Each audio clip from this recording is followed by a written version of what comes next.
My name is Isabelle de Gourcuff, and I'm the administrator of this place, the Château de Pierrefonds. So Isabelle, just tell us a little bit very briefly about how old Pierrefonds is and how that relates into the American history. Yes, Pierrefonds is a very, very old place. This huge place is full of history, and it's the heart of French history. The first Château de Pierrefonds is of the 15th century, which is 100 years before the discovery of America by Christopher Columbus. And this first chateau was totally ruined in the beginning of the 17th century, to be then rebuilt, as you can see it today, by Emperor Napoleon III, who was the nephew of the famous Napoleon. And in the 1860s, which is more or less at the same time than the Civil War in America. What's it talk about today? Now you're welcoming the team of Merlin in here. What sort of experience is that? Well, it's a wonderful experience for us to welcome Merlin, because for all the visitors who normally come for the chateau, they suddenly see a strange atmosphere of what could be like the chateau, what the chateau could be like in the medieval time when the Louis d'Orléans was living here with the court. So I think for the visitors it's quite amazing, and for us it's also fantastic to see the chateau, how the chateau can as je sais plus ce que je dis, the contemporary life for the chateau today is to welcome the shooting of Merlin. Okay. So tell me, in what ways, what have they done to change the look of the castle? Have they done much work to make it look different to the way it really is, or is this what you see is what you get? Yes, what is fantastic with Merlin is that the team of Merlin and the directors perfectly play with the chateau.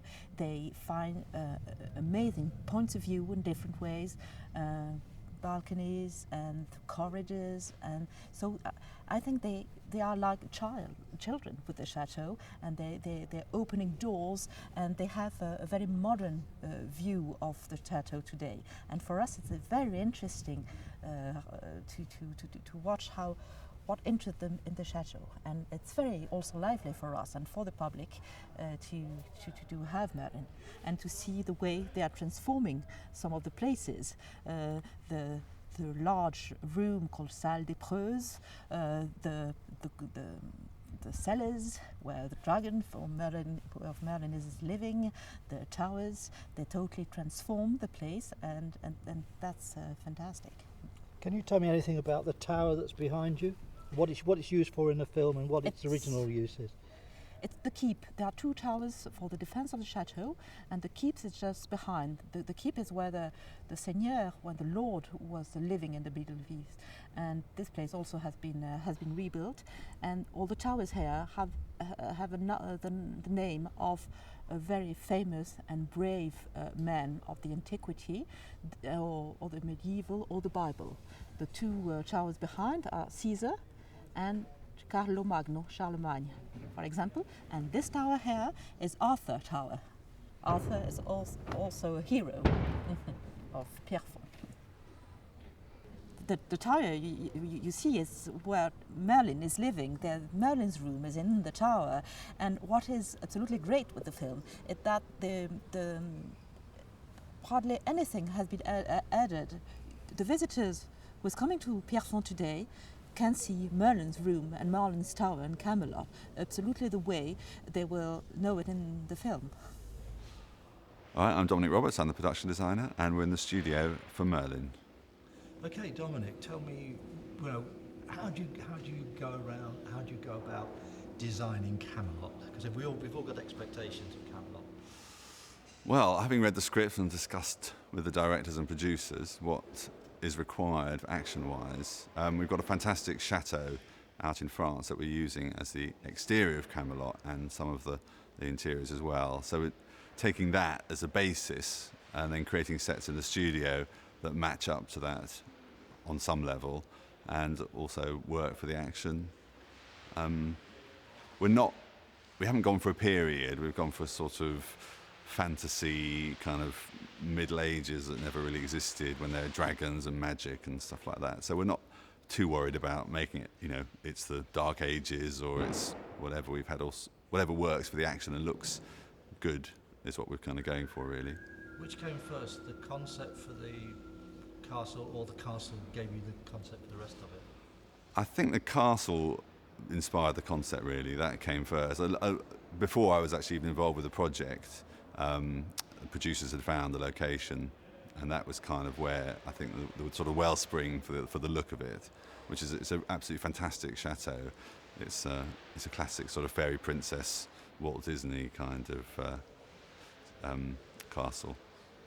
There must be some challenges working there, though. It can't just be like, oh, it's there, it's perfect, let's get on with it. Well, one challenge is absolutely enormous, and anything you put in there just disappears. The rooms are huge.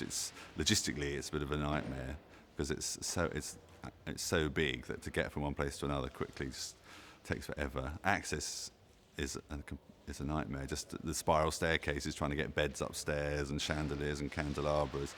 And the poor props guys carrying massive iron fireplaces and things around. There's a bit of a challenge, but from a shooting point of view, almost wherever you point the camera, it looks stunning. Talk a bit about the scale of this production. I mean, for TV, British TV certainly, it's probably the biggest project that's been done in quite a few years.